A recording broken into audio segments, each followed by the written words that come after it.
Welcome back to Heart Connect Thursday.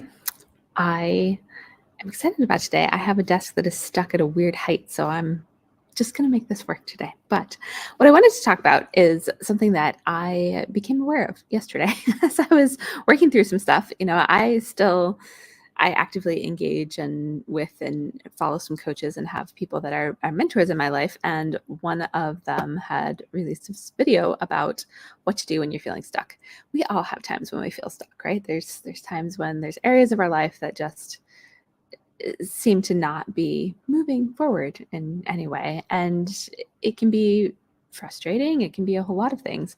And I've been experiencing this for myself in around my finances. I haven't shared this, or specifically my income, not necessarily my finances, but I haven't really talked a lot about this. But last year was my lowest income year since I was probably 16 and working part-time while I was in school. And it's been something that has weighed on me and that I've been trying to process and not really sure where I'm processing or what the sticking point still is, because it's still something that I feel like I haven't reached that point of getting unstuck from there. So I was listening to her, spiel on how to get unstuck, and there were things I really agreed with, and I was really struck by the difference between doing this in your head, which is old me and what I used to do, versus actually getting into the feeling of it and going in your heart. And so the two-step process that she walked through, I think there was a little more than that, but the two steps that I really took from it were, the first were to take responsibility for where you're at. There's a lot of power in that, right? When we can really own our responsibility in a situation. It doesn't mean it's always easy to do. I've certainly had experiences where it was hard to really see what I could be responsible for, because in certain circumstances, it can be easy to see ourselves more as the victim or to feel like things happened out of our control, but there's always something you can be responsible for. I was reflecting on one of my fondest, actually, memories from a soccer camp I went to in high school. I was probably 16, I think, 15 or 16 at the time. And I was a gifted soccer player. I started on the varsity team at my school all 4 years. I played in England. I, did ODP. I did all that stuff.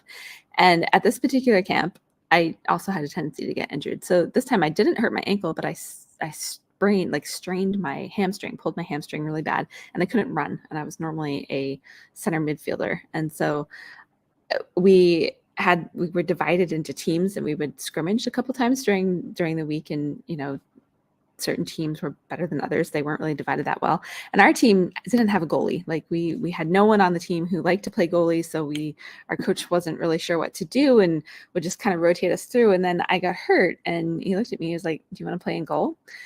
Goalie is not my position at all. I don't have hand-eye coordination. There were, people assumed because I was an athlete that it meant I was good at everything. And the basketball coach tried to recruit me and then saw me play and was like, never mind.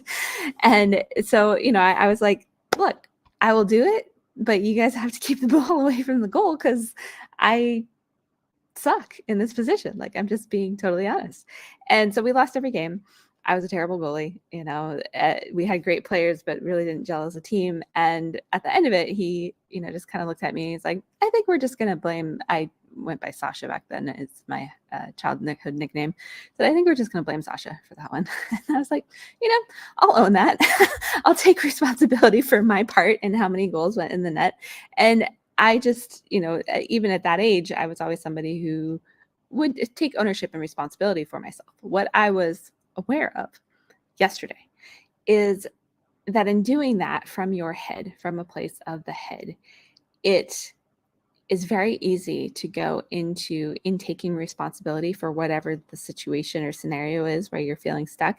It's easy to go into judgment, into a lot of self-criticism, into beating ourselves up, into not really coming at it from a positive place, but taking this responsibility in this sense of all of the things that you've done wrong. Right. And that's necessarily like, maybe you need to do some of that and have that perspective in order to move forward.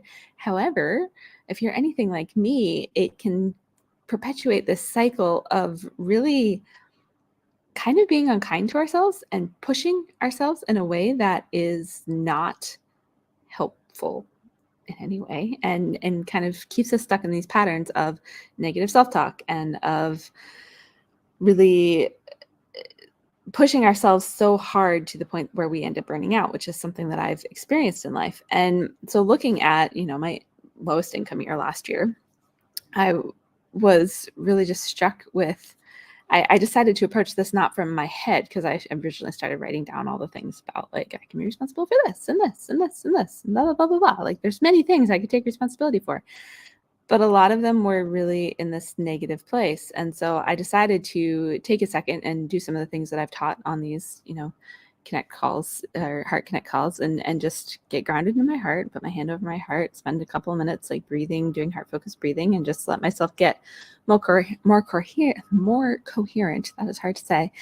And then from that place, ask myself, what do I really need to take responsibility for? And what came through was something completely different. And it was that I needed to have grace and forgive myself for the last year. And I really got present to and clear on, I burned out hard, and I made a lot of transitions in my business. And even in this year, I have been as well.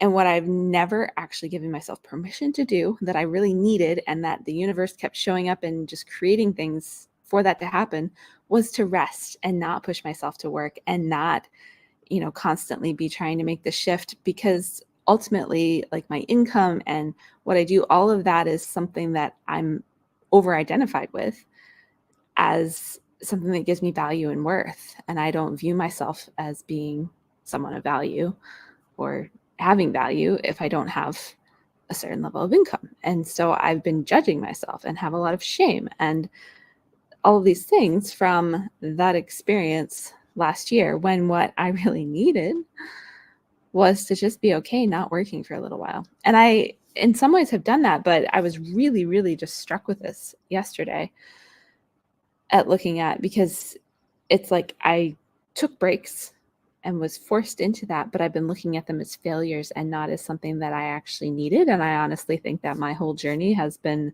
prolonged by not being tuned into that. And that is the power of the heart. And what I want to leave you with today is, we all go through processes. Many of us have coaches. We've done certain things. I have done a lot of personal growth work and all of that in my head. And I'm really fast at processing it that way. And a lot of us are, and we can get perspective shifts and it can be great and all that. But when we stay stuck, and when the transformation isn't really as deep as it could be, or it doesn't last or any of that, there's this disconnect happening with what's going on in our body and in our hearts. And when I was able to tune into, like, that's really what I needed to take responsibility for, was being so freaking hard on myself. Always, as an entrepreneur, there hasn't been a lot of self-love here. Maybe that's what I should have titled this. It actually brought up, like, I tend to live life with a low level of anxiety running in the background, and all of those feelings came up. And so the other thing I did was something else we've talked about, this is just like tapping into compassion and allowing all of those feelings to just really sit in the compassion in my heart. And I woke up today in a completely different place emotionally. However, none of that would have, come out yesterday if I hadn't been willing to go into my heart. So, as you tune into these, as you listen to these, as you watch these, I really just encourage you to test it out for yourself. It's one thing to listen to someone talk about something. It's another to actually experience it. And what I have found, when you can actually get out of your head and tune into the body and really connect, there's a lot deeper, more powerful, and faster process that happens there, because you really cut through all of the noise in your head and all of that, and get grounded in what's actually going on, what matters, and what's going to make the biggest shift for you. So with all of that, if any of this speaks to you, no idea who's going to watch this or listen to it or when, but that's fine. I've started these things, or I'm starting next week, this thing called an empathy circle for entrepreneurs and leaders, as a place where we can come up and come together in a safe space and talk about the real stuff that happens in our lives, right? And the challenges we come up with, not just mentally, but emotionally too, and really just have a place to process some of that and learn and deepen these steps of doing that. It's free to come. If you go to the link in my bio, there should be a link to actually just add the thing to your calendar and you show up. We meet on Google Meet.